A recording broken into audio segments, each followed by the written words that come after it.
मेरा नाम लप्पू है। आज मैं आपको एक कहानी सुनाने जा रहा हूँ। इस कहानी का नाम है श्री हनुमान की जन्म कथा। ये कहानी मैंने सात चिरंजीवी नामक पुस्तक से ली है।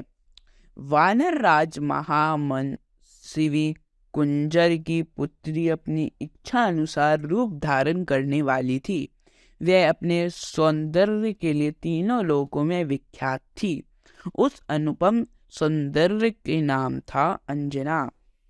एक दिन अंजना मानवीय स्त्री का रूप धारण कर पृथ्वी के एक शिखर पर विचरण कर रही थी। उसके अंग प्रत्यंग से यौवन उमड़ रहा था।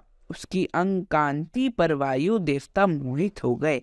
उन्होंने उस सुंदरी को अपने दोनों भुजाओं से भरकर हृदय से लगा लिया।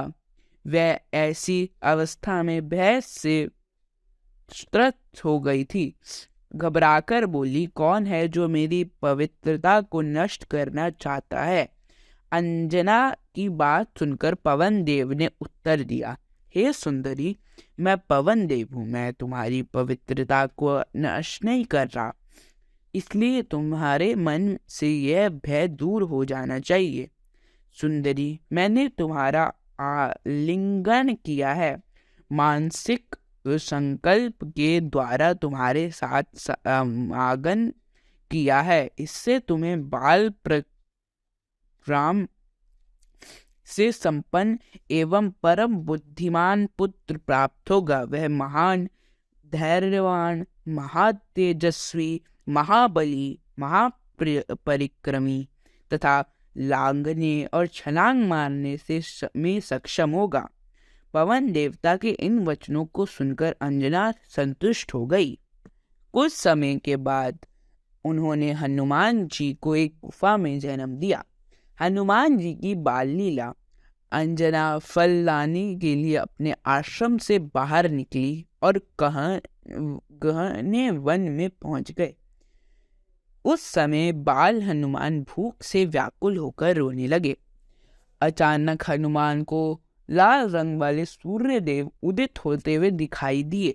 हनुमान जी ने उसे कोई फल समझा और सूर्य की ओर लपके।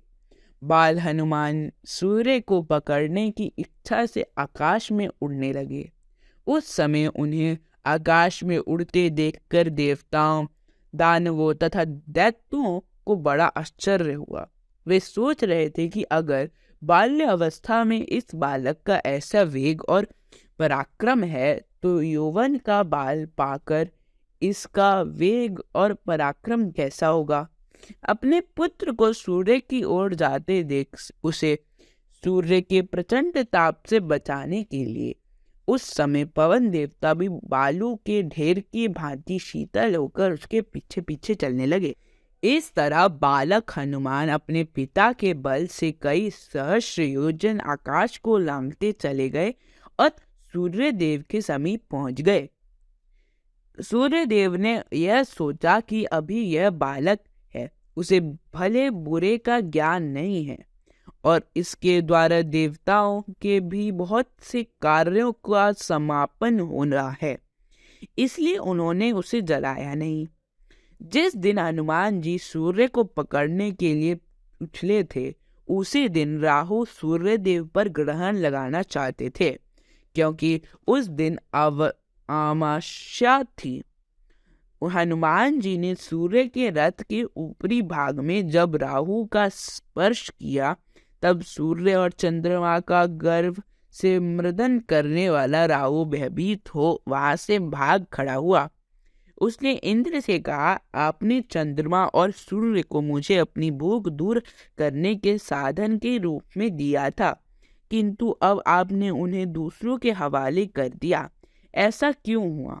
आज पूर्ण अमावस्या है के समय में सूर्य को ग्रहण की इच्छा से गया था।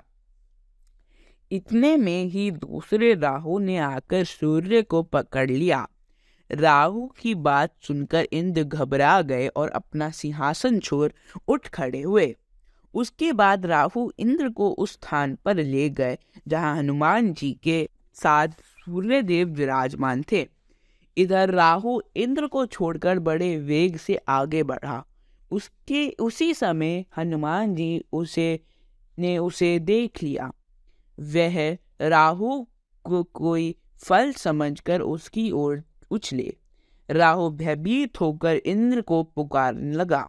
इंद्रदेव ने राहु को आश्वासन देते हुए कहा, डरो मत, मैं इस आक्रमणकारी को मार डालूंगा।